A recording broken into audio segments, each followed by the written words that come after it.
Bangunan Masohi Plaza direvitalisasi jadi pasar modern.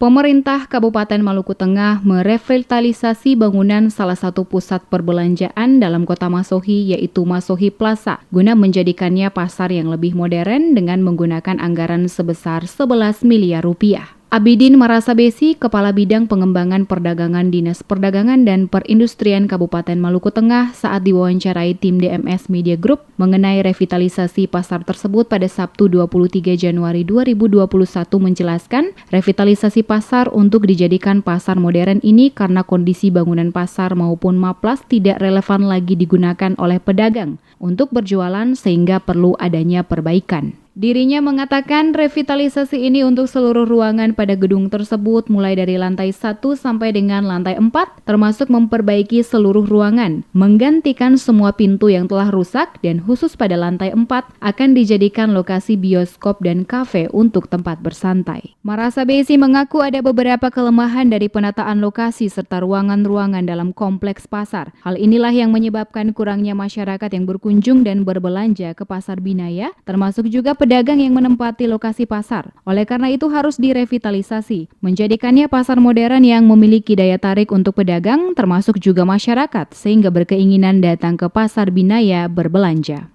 Ya memang fungsi karena rehab berat ini kan mulai dari lantai 1 ke lantai 4. Nah, lantai 1 itu nanti modelnya akan agak sedikit mulai perubahan, sedangkan lantai 2 itu tetap cuma hanya diperbaiki itu lantai, plafon dan pintu-pintu yang memang sudah rusak berat itu.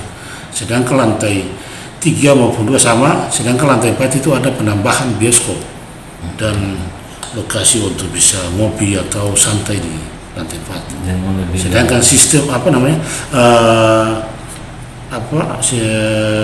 penetapan lokasi untuk mengalihkan pedagang lagi, modelnya itu akan dikembalikan ke dinas untuk menata kembali. Sementara disinggung soal relokasi pedagang yang sebelumnya menempati gedung Maplas, Marasabesi menyatakan dinas terkait telah mengadakan rapat dengan para pedagang untuk membicarakan revitalisasi dan telah menyediakan tempat berjualan selama revitalisasi dilakukan dan mereka akan menempati gedung tersebut.